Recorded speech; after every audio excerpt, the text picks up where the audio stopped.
구약성서에 대해서 알아보고 있습니다. 지난 시간에는 구약성서가 오늘의 모습으로 편집되는 역사적 배경, 그리고 유대교에서 구약성서를 어떻게 구분하고 있는지를 살펴보았습니다. 잠깐 복습을 하자면 역사적 배경은 포로기 이후 상황을 전제합니다. 주전 400년에서 약 200년 사이를 성경이 편집되고 완성된 시기로 보고 있습니다. 나라가 망하고 예루살렘 성전이 불탄 상황에서 현실적인 역사적 정황 앞에서 유대인들은 질문할 수밖에 없었습니다. 우리는 하나님의 선택받은 백성인데 왜 나라가 망하고 예루살렘 성전이 불이 탔지? 그 이유는 뭘까? 하나님, 우리가 어떻게 하면 예전에 그 영광과 하나님과 동행하는 선택받은 백성으로서의 삶을 영위할 수 있습니까?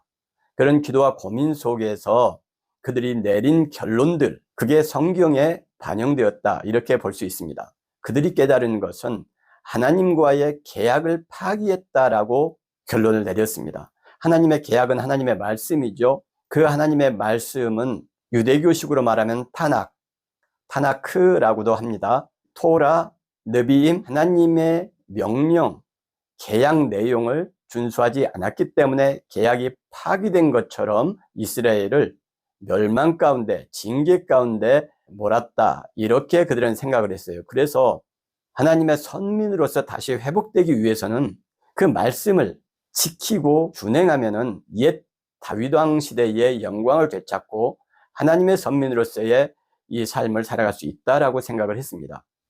그래서 우리가 구약 성경을 읽을 때는 바로 이런 역사적 배경을 가지고 있다는 것을 이해하고 해석해야 됩니다. 그래야 성경을 바로 이해할 수가 있죠.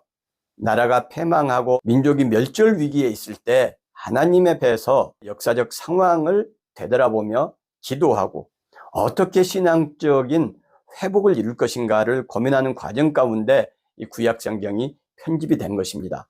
그래서 구약 성경에는 두 가지 내용이 핵심적으로 담겨 있습니다. 하나는 우리는 하나님의 선택받은 백성이다.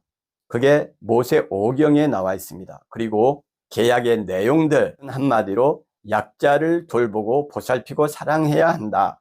고아와 은혜와 과부의 가족으로 우리가 함께 살아가야 된다. 그게 예언서에 담겨 있죠. 모세 오경에도 신명기 말씀을 통해서 읽어드렸지만 이런 약자들에 대한 배려가 특별히 강조되고 있습니다. 그래서 하나님의 선택받은 백성으로 살아간다는 것은 결국은 약자와 더불어 손잡고 살아가는 것, 소외받은 사람들이 없게 하는 것, 이것이 하나님 계약의 핵심적인 내용이고 처음과 끝이라고 말할 수 있습니다. 우리 시대에 적용하면 우리가 기독교인으로서 살아간다는 것은 이 땅에 소외받은 사람들, 약자들, 배려받지 못하는 사람들의 친구로, 그들의 가족으로 살아가는 것, 그것이 곧 기독교인으로서의 정체성을 가지고 살아가는 것입니다. 예수 그리스도께서 그렇게 사셨어요. 많은 기적의 주인공들은 유대인이 아닙니다. 이방인들이 많이 있었고요. 수로보닉의 여인도 있었고요. 나만 장군도 아람 사람이었죠. 엄청나게 많은 사람들이 하나님의 축복의 주인공이 됐고 기적의 주인공들이 되었어요. 그 말은 결국은 우리 기독교인들의 삶이라는 것은 민족적 정체성을 뛰어넘는, 국가적인 정체성을 뛰어넘는 범세계적인, 범인류를 한 가족으로 하나님 앞에서 받아들이고 하나님의 형상으로 대우해야 된다는 것을 잘 알 수가 있죠. 그리고 그것이 우리 기독교인들이 살아가야 될 오직 하나의 메시지라고 볼 수 있습니다. 그 메시지를 어떻게 확증할 수 있느냐? 성경의 완성자이시면서 성경의 모든 말씀을 성취하신 예수 그리스도를 통해서 그 말씀의 핵심이 무엇인지를 확인할 수 있죠. 하나님의 독생자이시면서 하나님의 아들이신, 하나님 자체이신 예수 그리스도가 인간으로 오셔서 산 삶이 그것이기 때문입니다. 그래서 우리가 비정규직 노동자나 성소수자나 또는 배우지 못하고 가난하고 어려운 사람들을 무시하고 멸시하는 것은 반기독교적인 행태고 성경을 가지고 엄밀하게 말하면 하나님을 믿는 사람이라고 볼 수가 없는 것입니다. 기독교 신앙은 나 혼자 배부르고 등 따뜻하고 온갖 즐거움과 행복을 다 누리는 그런 삶이 결코 아닙니다. 예수님을 보면 알 수 있지 않습니까? 히브리인들은 구약 성경을 타낙이라고 불렀습니다. 토라의 T, 느비임의 N, 크투빔의 K, 여기에 모음 R을 붙여서 타나크 또는 타낙이라고 부릅니다. 지금의 우리 구약 성경과 정확히 똑같아요. 이 히브리어 성경을 그리스어로 헬라어로 번역할 때에 외경이라는 게 들어갑니다. 70인 번역 성경에 들어있는 모든 내용은 구약 히브리 성경에다가 14권의 외경이 포함이 돼요. 지금 우리식으로 계산을 하면 구약 39권에다가 14권을 더해서 53권이 구약 성경에 들어있었습니다. 그런데 가톨릭에서 7권을 뺐고 우리 개신교가 나오면서 루터가 또 7권을 뺍니다. 그래서 원래 70인경에 있었던 내용에서 14권이 빠진 상태로 우리는 성경, 개신교의 정경으로 인정하고 있고, 가톨릭은 거기에 14권을 더해서 정경이라고 하고, 그리스 정교회나 이런 정교회들은 70인역에 포함됐던 14권을 다 포함해서 지금 성경으로 가지고 있습니다. 그러니 교리의 내용이 다를 수밖에 없죠. 경전이 다르기 때문입니다. 가톨릭에서는 연옥설을 주장하죠. 마카비 12장에 보면 연옥을 이야기할 수 있는 근거가 마카비 12장에 나오기 때문에 가톨릭에서는 연옥설을 주장하는 것입니다. 예언서라는 것, 유대교식으로 말하면 느비임이 되겠죠. 이 느비임은 예언의 말씀들, 예언의 책들 이런 뜻인데요. 예언자라는 말이 히브리어로 나비입니다. 이 나비라는 말은 아카드에서 왔어요. 예언자라고 할 때 우리는 미래를 말하는 사람이라고 생각을 하는데 그렇지가 않고요. 말씀을 맡은 사람들을 예언자라고 하는 겁니다. 누구의 말씀입니까? 하나님의 말씀이죠. 예금 통장 할 때 그 예자, 맡길 예자를 써서 예언자, 말씀을 맡은 사람, 어떤 곳에 가면 예언 기도를 해준다. 정말 신통하다. 아주 잘 미래를 예언한다. 이렇게 말하는 그 예언이라는 것은 우리 기독교의 예언과는 상관이 없다. 이렇게 보시면 돼요. 기독교의 예언은 하나님의 말씀을 대언하는 것이지 미래를 예측하는 것이 아닙니다. 유대기의 크투빔을 우리말로는 성문서라고 합니다. 성문서라는 것은 이룰성자를 썼어요. 크투빔이란 말은 기록들, 문서들 이런 뜻입니다. 그게 70인역으로 번역이 되면서 하기오그라파, 거룩한 문서라고 부르기 시작했어요. 그래서 지금은 우리가 성문서라고 할 때 거룩할 성자를 써서 거룩한 문서들이라고 할 수도 있지만 원래는 기록들, 문서들 이런 뜻이라는 것을 아시는 게 좋을 것 같습니다. 유대교 분류에 따르면은 에스더서나 다니엘서 그리고 역대기, 에스라, 느헤미야 이런 것들이 전부 크투빔에 들어갑니다. 예언서에 들어가지 않고 문서들의 성문서에 들어간다는 이야기입니다. 우리는 다니엘을 예언서라고 생각을 하죠. 이건 깊이 생각해 볼 필요가 있습니다. 유대인들조차도 다니엘을 예언서로 보지 않았어요. 우리는 에스라, 느헤미야 또 역대기를 역사서에 집어넣습니다. 에스더도 역사서에 집어넣었죠. 그런데 그들은 그것을 그냥 문서들이라고 지칭했어요. 그건 무슨 말일까요? 2000 몇백 년 전에 유대인들은 에스라, 느헤미야나 에스더 또는 역대기를 역사로 보지 않았다는 이야기입니다. 이것은 우리가 다니엘서나 역대기, 에스라, 느헤미야, 에스더를 역사적인 사실로 보려고 하는 우리의 시각이 얼마나 자의적인 것인가를 보여주는 것이죠. 그래서 유대교의 경전은 지금 우리가 가지고 있는 구약 성경에다가 탈무드 포함한 것입니다. 탈무드 들어보셨죠? 탈무드는 팔레스틴 탈무드와 바벨로니아 탈무드로 나누어져요. 우리가 탈무드라고 알고 있는 대부분은 바벨로니아 탈무드예요.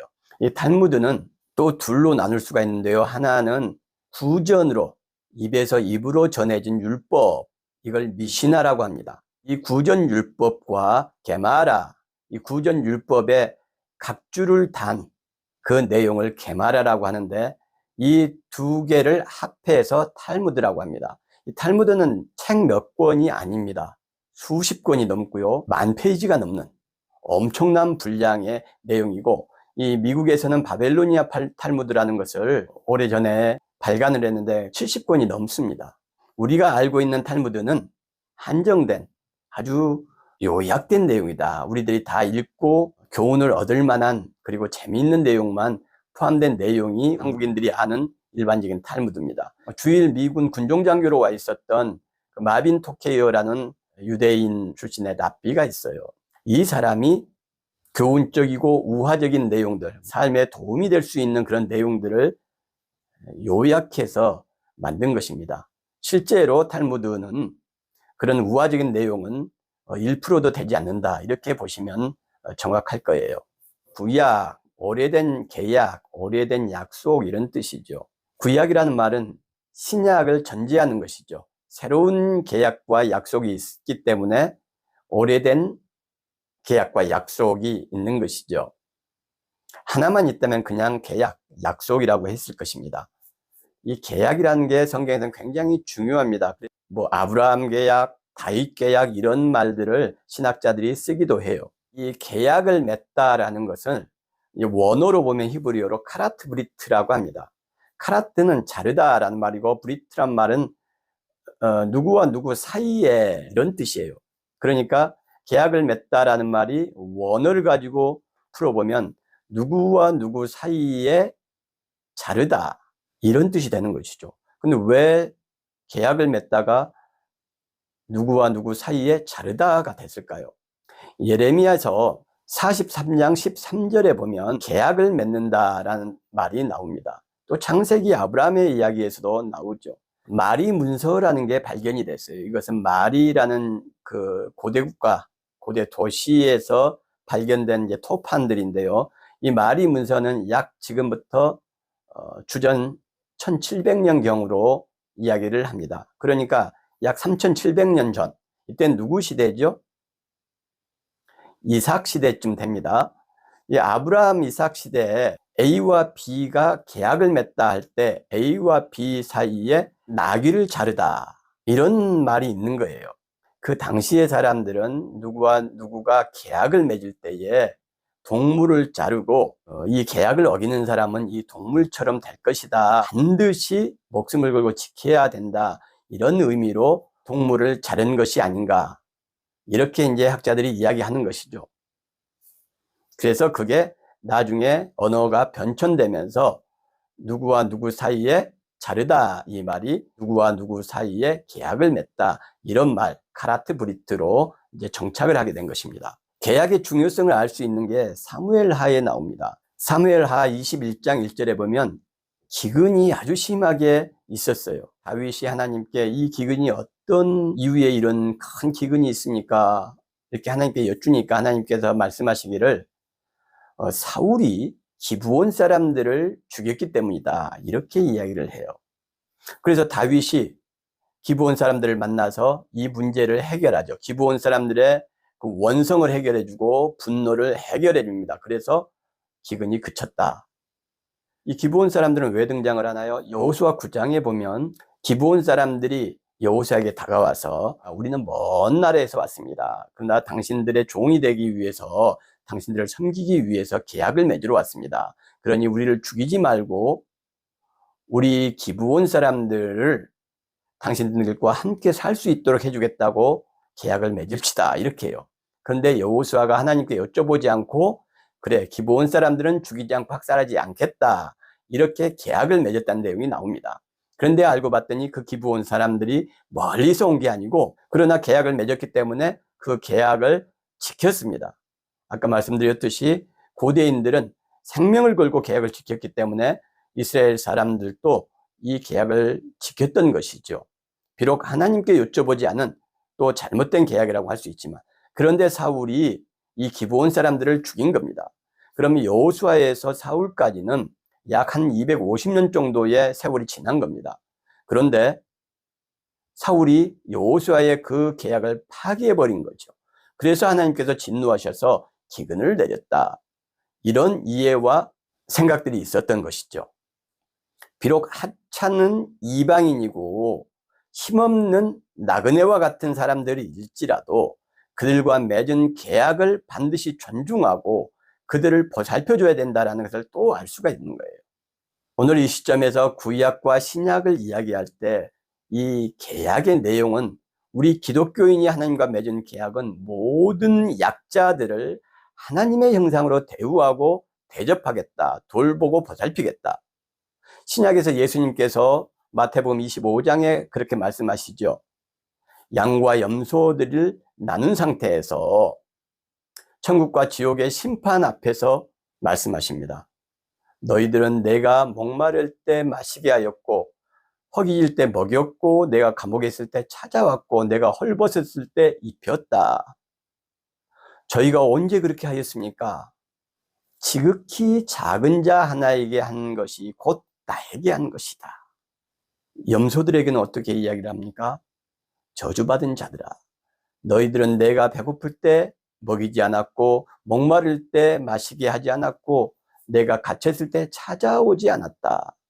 저희가 언제 그렇게 하지 않았습니까? 지극히 작은 자 하나에게 하지 아니한 것이 곧 내게 하지 아니한 것이다. 여러분, 우리가 영적인 것, 교리적인 것, 많은 이야기들 하는 사람들이 있습니다. 그러나 우리 기독교의 신앙의 핵심은 성경이고, 그 성경의 완성자, 성취자, 우리 곁에 오신 하나님, 예수 그리스도, 무엇이 더 필요합니까? 예수님은 예배를 위해서 이 땅에 오시지 않았어요. 예배당을 위해서 이 땅에 오신 것이 아닙니다. 예수님은 기독교 종교를 위해서 이 땅에 오신 것이 아니에요. 예수님은 하나님의 형상들을 구원하시고 그들에게 영생의 길을 주시기 위해서 이 땅에 오셨어요. 그리고 친구로, 가족으로 사시다가 다시 하늘로 올라가셨습니다. 그리고 우리에게 말씀하셨죠. 당신이 가신 그 길을 따라오라. 우리 주변에 소외받은 사람들을 돌보고 보살펴야 된다. 그런 삶을 사는 사람만이 진정한 성경적인 그리스도인인 것입니다. 내 가족, 내 친척만 부자 되고 잘 먹고 잘 살고 행복하고 즐겁고 평안한 것은 결코 그리스도인이 추구해야 될 높은 이상과 가치를 갖지 못해요.